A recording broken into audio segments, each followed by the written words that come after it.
Hey, what is up guys? It's your boy Speed here, and today I'm going to be showing you guys how to play Position 5 Pugna. You might be like, oh, Position 5 Pugna, this is weird, irrelevant, and I don't want to play this, but no. If you clicked on this video, well, that's actually probably not true. You are probably interested in the topic, but I had the I'm gonna say unfortunate circumstance that I had to play against Pugna 5 recently. I was playing Io Mars against Pugna 5, and he basically solo zoned us out. It was absolutely miserable to lane against.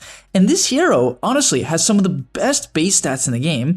Its trading spells were massively buffed, and so all of a sudden this hero just went from this mediocre laner, like decent at best, to a menace. So if you don't know why, let's quickly take a look at Nether Blast. Nether Blast cast range was increased twice in a row by 50 range. Twice in a row by 50 range, guys. Back to back, okay? From 400 to 500. That is huge! 100 range, guys. Imagine, like, think about it, okay? 100 range, right? When you buy an Aether Lens, it's a very significant increase to your range, right? That's 225. Think about that, that's insane, right? It's insane. And so all of a sudden this hero just trades incredibly well. By the way, guys, if you want to become absolutely broken, well, what you need to do is sign up to the GameLeap website down below right now. The reason why you should do that is because every single day we post a new video there. Content that you simply just will never get on YouTube, we post every single day to the website. It's really top tier stuff. I'm very proud of what I make over there. We also have other creators, many of my great friends who are top tier Dota players, creating guides about different heroes, different roles, different items, skill builds, talent builds, everything you need to know to get to the next rank. So if you feel a little bit lost, you're a little bit stuck, click the link down below. I'll see you guys there. And now let's get into the video. And now, the first thing I want to talk about is the Nether Ward usage. So this is a little bit up for debate. I've definitely seen both. Dubu took the Nether Blast level 1 against me, and Skemmerlu, who we're going to be watching today, ranked 38 support player, is taking Nether Ward. Now, the reason why Nether Ward is honestly good is for two reasons. Number one, it does 50 damage base per spell casted, right? So if you're trading with someone, it's just 50 damage every time they cast a spell, which is a lot, right? A 50 damage nuke is huge. It's also a lot more considering, you know, it's 1 extra damage per mana. So a hero like Rubik, if he casts Fade Bolt, that's an extra 120 damage. That's an 170 damage nuke,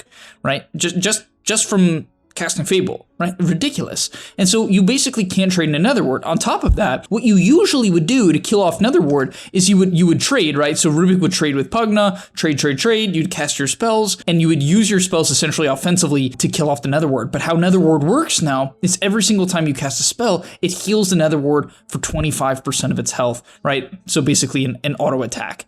It's really, really powerful. Also, look at Pugna's base stats. 4 armor, 330 movement speed. Pugna's always had 330 movement speed. I don't really remember this hero having 4 armor, but it's really insane. Like, I mean, that number is just insane. 330. This hero is a race card, and so you basically don't even need boots in the early game as well. So here's the gist. Every time you have Nether Ward up, you're basically going to place it and trade. You want to make sure the enemy isn't able to disengage off the Nether Ward though. So in this case, this is the perfect example where he's trading with Rubik, right? A little bit of casual trading. Nether Ward comes up, Timber is very far up, places it down, and does a huge chunk to Timber. And you can see just with a couple of autos and decent attack moving, you easily run people down. If you ever find yourself in a position of advantage as Pugna, because of the fact that you have 330 movement speed, you're basically going to guarantee 3 to 4 to 5 auto attacks every single time, as long as you're moving in between auto attacks. Another thing that constantly puts Pugna in advantage when it comes to trading, regardless of his stats, and the fact that he has 2 very good trading spells at level 2, is just his attack range. If we hover over Pugna's attack range, he also has 630 attack range. Compare that to a hero like Rubik with 550, it's no comparison. Pugna is always going to get in the first auto attack, and Pugna has a very good animation, so by the time Rubik gets 1 off, Pugna is almost already on his second auto attack, so most floors straight up can't trade with you. The only key to understand here is that when you're trading as Pugna, you need to play around the range. You don't want to get stuck melee range trading as someone unless it's super favorable and you already have a Nether Ward up and a blast. But you can see, even look at this Rubik trade here, right? He's going to man up his Rubik, has a Tango going. You always want to try to have your Tango going, have a Nether Ward down. You're going to hit. After that, you're going to blast, and you're going to hit again. And the trade is just very clearly in his favor from the start. It's not very close. And you can just completely isolate this Rubik the entirety of the laning stage. So coming into the mid game, this is where most people are going to grief on Pugna. Basically, your hero is incredibly good, right? So you guys know this now. Your hero is insanely good in the early game, right? Insanely good from levels like 1 to 3, okay? After that, Pugna falls off a little bit. Your hero doesn't have a stun. It basically doesn't have a slow. Decrepify range is embarrassing early on into the lane. So yeah, this hero really struggles to have impact at this point in the game. In fact, you even saw him just get solo killed by a Batrider there. So what do you want to do? You want to play around Life Drain. Life Drain is a ridiculously strong timing. It is one of the highest damage spells in the early game, coming in at 150 damage per second, as well as being a heal that can also give mana to your teammates. Life Drain is one of the best abilities in Dota. It's just one of the most versatile abilities in Dota. And so essentially what I'm trying to tell you to do is one of two things. Number one, farm mid. Your best bet is to farm mid. If you have the opportunity to just AFK farm mid and your team isn't putting pressure on towers, that's what you should do. In this game here, his team has a very heavy siege comp. They have a Beastmaster, they have a Weaver diving, they can go very aggressive and play up. So that's what he's going to do. He's going to play up with them and look to slowly take the tower with his Nether Blast. It's very reasonable. But if you ever find a situation where you're just taking constant fights or trying to gank people, more often than not, it's not going to work, and I do not recommend it.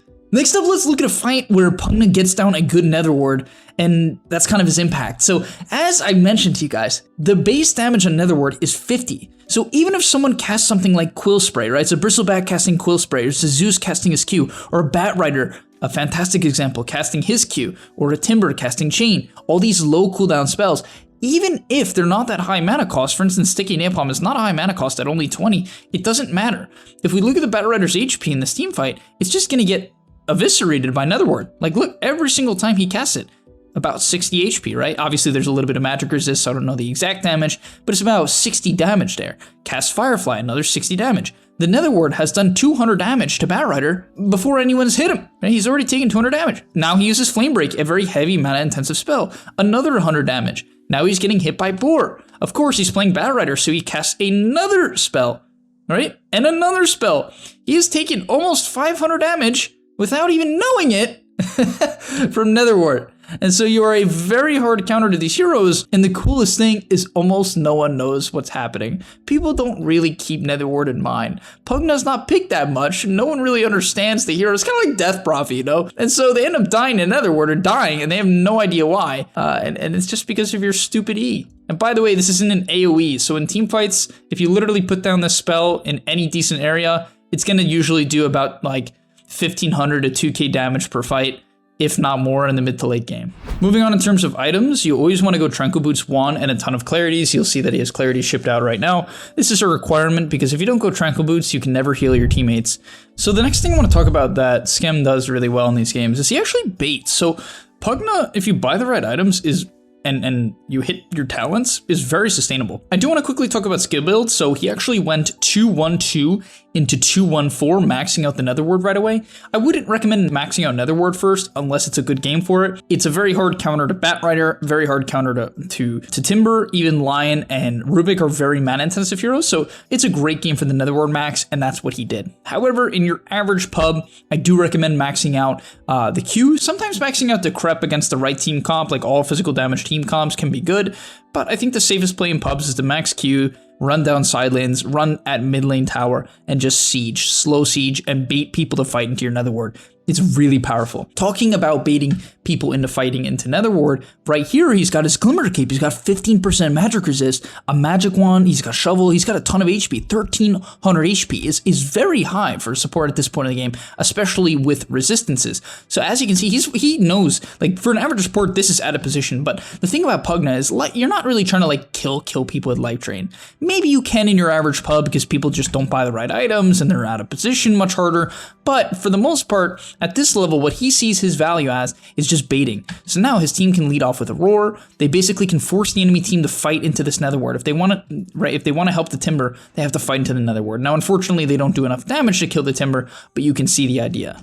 So getting into the mid game, I just want to say that his concept is going to stay the same. There's two ways of playing Pugna. There's the backline heal, life drain Pugna, and then there's this version of Pugna. If your Nether Ward is very valuable and the enemy team basically can't burst you if you buy the right items, then this playstyle is useful. So what I'm talking about with this playstyle is the Nether Ward frontline playstyle. You can see in this team fight here, he is specifically running in, okay? He's running into the front.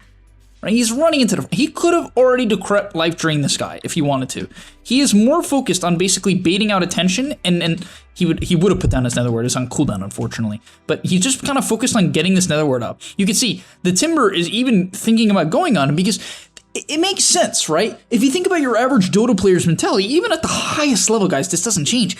People want to kill the supports if they're next to them, right? Pugna looks like a free kill here, but he's got a Glimmer. He's got 1800 HP, right? He's got a 200 health talent. He's got life drain. He's just going to heal through it. So he's going to end up getting gone on, right? Gets his Aetherland pops. All right, not great, obviously. But he baits his Timber all the way in, right? So now Timber is all the way on the back line. And if the enemy team wants to help him, they're just going to die to Nether Ward. By the way, in terms of talents, here's what I recommend.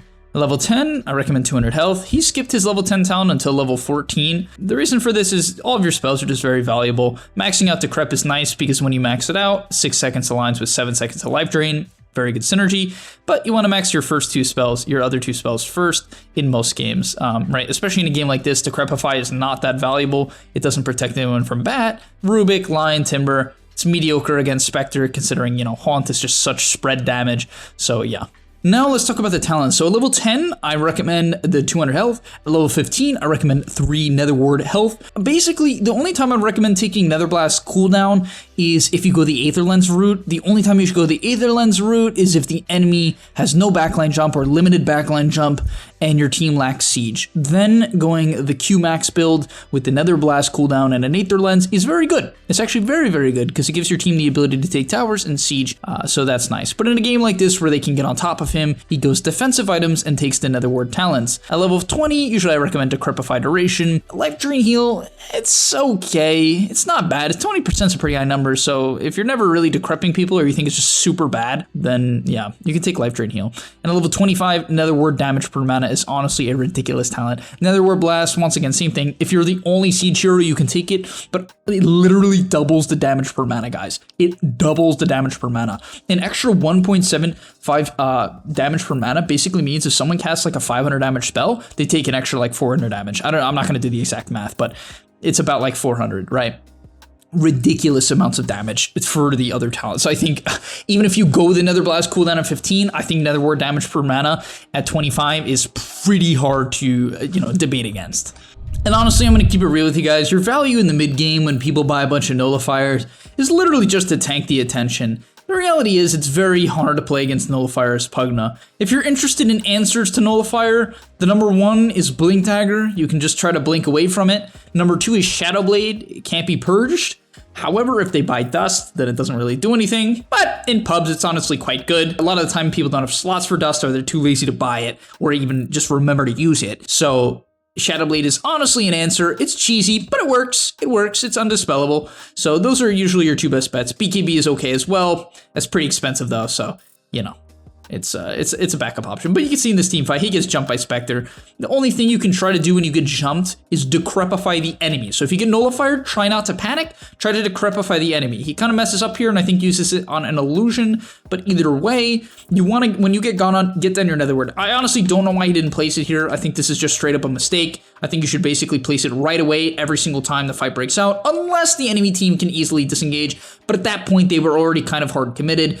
Either way, he tanked a Spectre Jaunt, right, and a Batrider BKB duration. So you got to be pretty happy with your impact at that point. They're able to clean up the Batrider as a result. So don't feel too bad if you get jumped, but this is why his build is so perfect this game. I want you guys to see this. If he went Aether Lens and insta dies, he doesn't get any of this value, which is why when people are like, I can't have any impact as support, it's like, guys, there's so many things you can do that you do not even know. And for instance, his build this game is a perfect example of that. All right, that's going to be about all for today's video. Just a couple more things I do want to mention before we end off the video. Number 1, if you decrepify yourself before life draining someone, it will actually give them more mana and more HP. Number 2, you can decrepify Nether Ward, so keep that in mind. Basically, anytime you put it down, if the enemy team is going on it, you should basically decrep it. If it's a good Nether Ward game, your priority is Nether Ward. That's why I stressed it so much in this video and not the other spells, because that's kind of the main thing here. He's mainly focused on tanking the ganks and then getting a good Nether Ward down that stays alive. And as long as you do that in the team fights, you're gonna do at least 2 to 3k damage before BKBs. Alright, thank you guys so much for watching. I'll see you in the next one, and I'm out. Peace! And that's all, but remember, before you leave, come on, before you tune out, subscribe to the GameLeap website where we are going to help you get to the next rank. If you're stuck, click the link down below, and I'm out. Peace.